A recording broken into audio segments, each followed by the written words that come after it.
Суша. Сушата траеше неколку векови. Проклет да бидам, сета земја се исуши. Се колнам, се изгоре. Додека траеше сушата, се наоколу беше немо, не се движеше. Сонцето беше погодено в срце, се топеше, крвавеше. Секој ден гледавме како сонцето умира. Проклет да бидам. Сонцето умираше. Што ќе биде ако сонцето умре? Вакви глупави мисли не се родија. Ако сонцето умре, нели на земјата ќе се спушти тежок вечен мрак, ќе умрат и дрвијата и убавите треви и сигурно не ќе се видуваат кога птиците ќе летаат, кога бистрите води ќе течат. Се ќе се претвори во мраз, дрвијата, тревите, билките, водите, воздухот што го дишиме, а може би и самото сонце. О Боже, колку се исплашивме. Има ли мајка сонцето? Прашаше некој брливо детенце. Сакаше да знае дали сонцето има мајка. Се на светов има мајка, ни рече мајка Верна Јаковлевска. И сонцето има мајка. Сигурно, проклет да бидам, се има мајка. Токму така. Тоа е најубаво нешто, мајка. Но таквото прикажување не му се допадна на татенцето Аритон Јаковлевски. Слушај, бабичке, и рече строго, одвај задржувајќи се да не избувне. Немој светештва да ми шириш, знаеш, со светците сме начисто. Проклет да бидам, начисто. Потоа старичката без збор се прибра во своето сопче и долго не се појави. Сушата траеше 100.000 векови. Не ги видовме ниту сентерлевиот рид, ниту големата вода. Се бегаше, исчезнуваше. Сигурно затоа владееше толкова глувост. Се плашевме. Проклет да бидам. Сигурно тоа беше страв. Расказ за Оливера Срезовска и девојките, случајот со гатичките. Поодамна сакав да ви раскажам за другарката Оливера Срезовска, нашиот помошник управител на домот. Сигурно тоа ќе беше поред. Тоа на крајот таа го заслужуваше, но вие ќе разберете дека човек понекогаш сака да избега од редот. Токму тоа, да избега од редот. Токму тоа, да избега се колнам. А и кој не се чуваше, кој не бегаше од другарката Оливера Срезовска? Чудно беше тоа суштество. Имаше женско име, а со сигурност може да се каже дека ништо убаво, нежно не извираше од него. Знаеше до бесконечност да измислува, да спроведува, да исполнува, да реализира акции. Проклет да бидам. Токму тоа. Акции. Поправо, како умееше таа да измислува, тоа беше нешто особено. Спец. Неретко името и се спомнуваше по рефератите, дзидните весници и локалниот печат. Другарката Оливера Срезовска се истакнуваше како пример за безкласното општество, се колнам. Токму така, пример за безкласното општество. Девојките пред неа се тресеа како лисна гранка. Проклет да бидам. Како лисна гранка. Ако таа им речеше да лазат, тие без збор ќе легнеа на земја и ќе правеа така како што им беше заповедано. Просто така, како ќе заповедаше другарката Оливера Срезовска. Таа беше мајстор за казни, тоа мораме да го признаеме. Не, секакви казни, ефтини, обични, веќе не ја задоволуваа. Сега и таа свати. Не вредеше човек да си ги валка рацете со ситни и беззначени работи. Другарката Оливера Срезовска или ќе спроведеше некоја значајна акција, или ќе треснеше. Во сето тоа другарката Оливера бараше содржина, смисла. Нејзината жештина беше толку голема, а во исто време и толку ниска, мала, толку гнасна, што не можеше туку така просто едноставно да се погодува. Таа како вешт мајстор ги ткаеше работите, таа искрено се внесуваше со сета своја душа. Проклет да бидам, веруваше. Само за првите неколку месеци изведе 6 такви акции, од кои 2 со сигурност ќе останат во историјата на домот. Првиот случај беше со гатичките. Имаше другарката Оливера едни црвени кроз гатички. По фотографиите со ликот на генералисимусот, гетичките и беа нешто најсвето во нејзиниот живот. Проклет да бидам, најсвето. Добро си спомнувам, за црвените гаќи на Оливера Срезовска се говореше со почит, со општествено, политичко и морално уважение. Сигурно такво нешто не може да се замисли за обичните. Тоа беа спортски гаќички што ги добила од Комитетот за физкултура и култура како победник во есенскиот крос по повод ослободувањето на градот. Ете, и беа мил спомен. Се знаеше, ги облекуваше само за државните празници и тогаш, о Боже, одеше малку поинаку од што обично. Изгледаше некако во занес, како малку внатре да и беа. Проклет да бидам, одалеку можеше да се разпознае дека тој ден сигурно е некој значаен празник. Но, штом ќе минеше свечеността, се колнам, таа уште истиот час ги слекуваше и веднаш ги ставаше малку на сонце за да се проветрат. Тоа добро, природно. Сигурно затоа и толку избезуме подштукна тој пат. Проклет да бидам, токму по еден таков празничен ден другарката Оливера Срезовска остана без своите најмили гаќички. Проклет да бидам, без своите црвени гаќи. Подобро целата да сте ја слекле, душата да сте ја зеле. Господе, колку беше избезумена, ржеше. Мислевме дека тој ден на некого му е пишано, некого со се партали ќе го изеде. Без збор сите се тргнавме од патот, како сенки се прилепивме на зидот. Сите бевме крај зидот, машко, женско. Проклет да бидам, стравот беше голем. Без команда не построи погледот на другарката Оливера Срезовска. Чиниш проклетиот зид го држиме да не падне. Како никогаш дотогаш беше пусто и бездушно во целиот дом. Единствено што можеше да се види во дворот беше она дрво располовено од гром и несреќната темната Оливера Срезовска. Беше длабоко, најдлабоко боцната во своето срце, отруена. Сладко златно лажиче да и понудевте, во тој миг ќе одбиеше. Се и беше отров. Тоа дрво Оливера Срезовска, никој и ништо повеќе како да немаше наоколу. Две куси, осакатени сенки среде домската пустош ја измеруваа својата ништожност. Тешко беше да се погоди дали дрвото или другарката Оливера беше понесреќна. Тој час на исчекување траеше цел век. Гаќи, може би ќе речете, но за некого тоа беше живот. Проклет да бидам, живот. Најпосле ја измолкна свирката од градите, даде знак да се постројат девојките. Чинам се уште го слушам тој одсечен писок на свирката. Проклет да бидам, како да го располови целиот дом. Сите деца. Кутрите наши девојки. Тие пак, може би повеќето и одеа сосема голи под грубите штофени фустани. Проклет да бидам, одеа сосема природно. А ако некоја имаше слични работи, тие и беа толку многу износени што веќе сигурно беа отворени на средината. Проклет да бидам, од каде гаќички за девојките? А скоро сите беа во тие години само што запопулеле. Како поседнуваа наземи, мораат цврсто да си ги стиснат колениците за да не се оддадат. Кој знае колку им беше тешко на нашите девојки, на тие малечки пупки што токму заврзале. Искрено речено, девојките беа и единствената убавство во домот. Секој ден, секој час, тие се повеќе го разубавуваа животот наоколу. Туку гледаш како цвеќе никнато од под камен ќе те изненадат за чудно чудо. Чудесно ќе те изненадат, ќе те го изнаполнат срцето со топол ветер и веќе си сосема друг и гледаш само убави работи.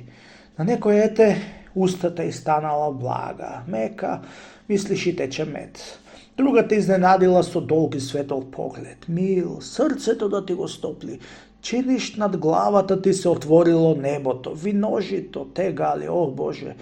Трета пак срамежливо ведне глава кон земјата, се срамува, кротко како јагне, гледаш и се позашилиле градите. Проклет да бидам. Сето тоа толку убаво, чудесно се покажуваше во таа пустелија, како чисто зрно се делеше од општиот живот. Нашите девојки подсеќаат на нешто најчисто, најубаво, на цвеќенце што расцутува.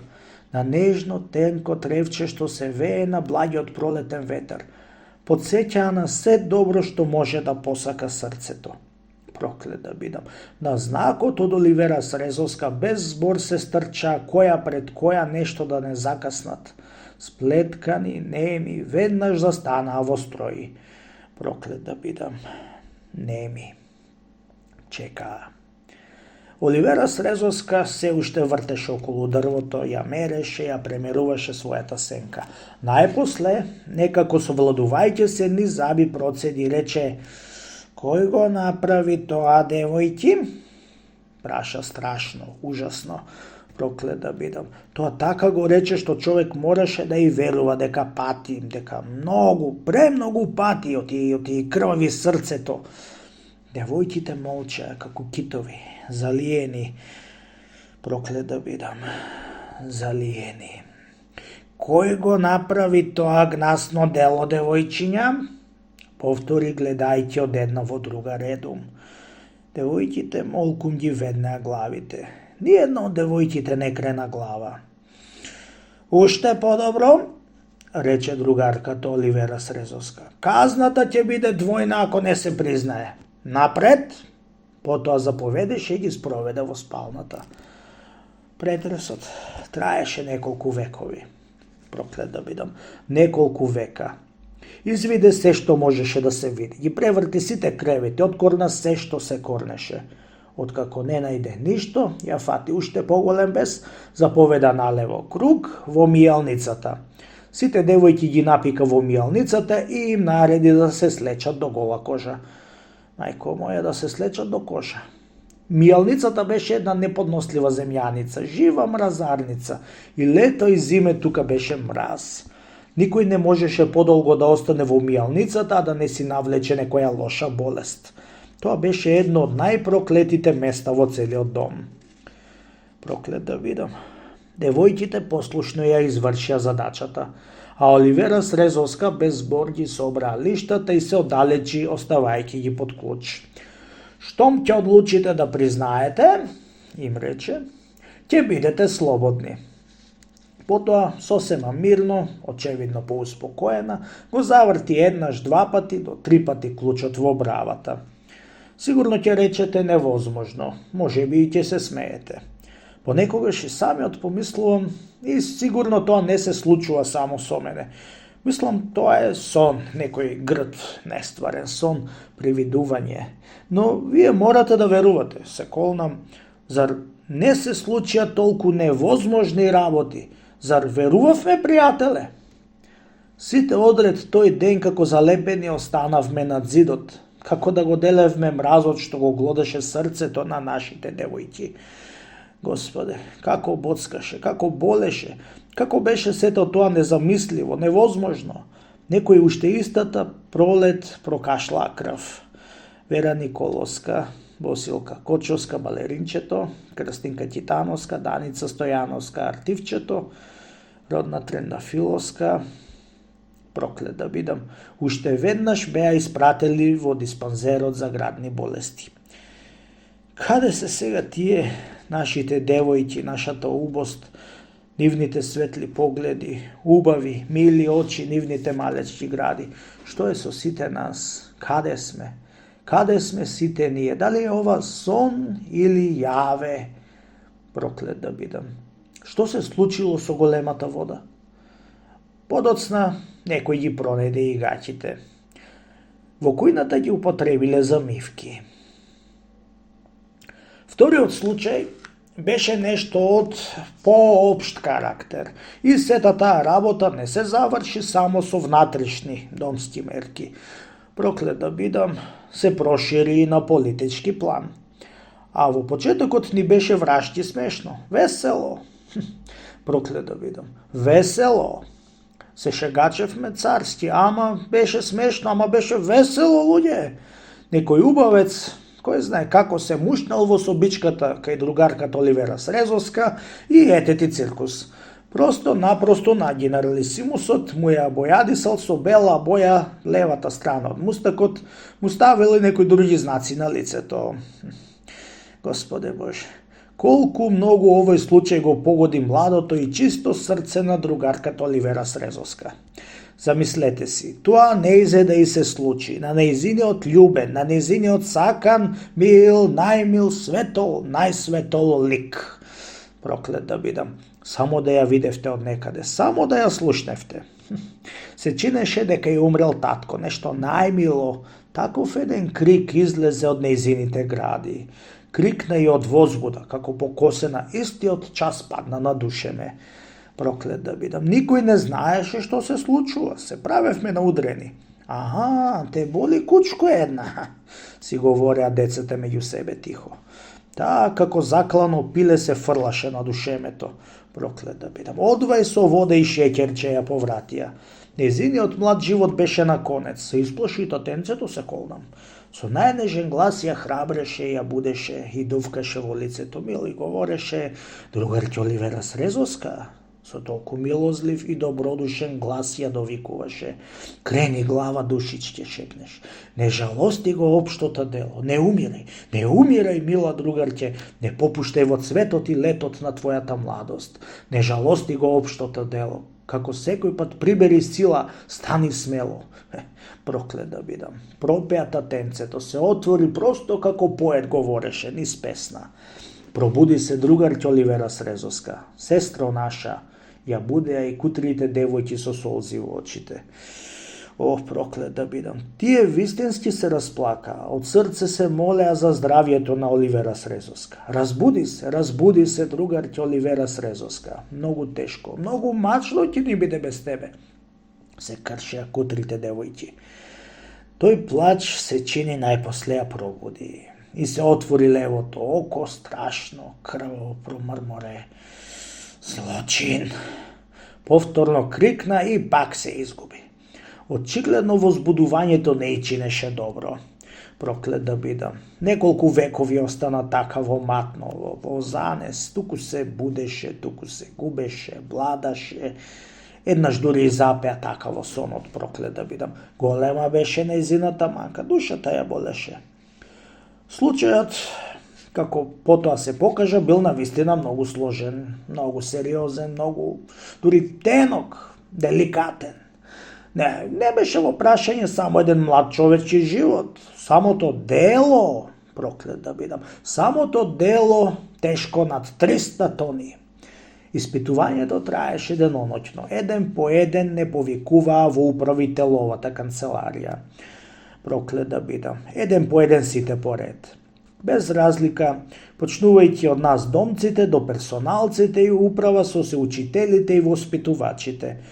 Тука веќе немаше каде и тие го изгубија сонот. Доволно беше на вас да падне сомнежот, на некој глупав начин да сте го повлекле на себе или некој само со прсти да покажал на вас. О, мајко моја! Сите треска ги тресеше. Од првиот до последниот човек во домот тие денови беше болен. Испитувањето за нас домците течеше во неколку фази. Најпрвин како нешто, се колнам. Не тераа да ја раскажуваме биографијата на Јосиф Висарионовиќ Сталин. Каде се родил, кога, од каква мајка, од каков татко.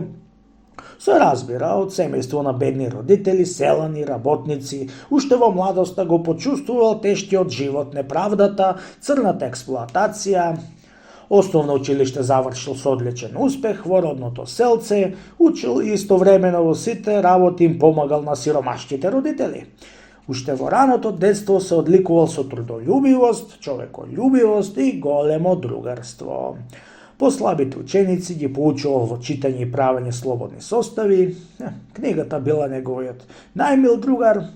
Меѓу врсниците се делел со големата мудрост, необично за неговите млади години, скромност, повлеченост, со еден збор бил вистинска слика на својот поробен, несреќен народ. Но жета за слободен живот во него била поголема од сите други желби. Слободата, уште од најраните години, била втисната во неговото срце. Таму негде во цветната, раскошна земја, пасејќи ги коњите среде бескрајните полиња, Често среде игра со своите врсници во најголемиот занес ќе застанел и како вкопан се загледувал во сонцето што заоѓа. Проклет да бидам, како вкопан. Особено го привлекувале тешките крвави облаци на вечерното небо. Морам малку да се пофалам, се колнам, другарот Аритон Јаковлевски, а не и само тој, сите членови, дури и самите следници беа задоволни од моите одговори. Ме слушаа со отворена уста. И од кога завршив, тие некое време останаа така здрвени со отворени усти.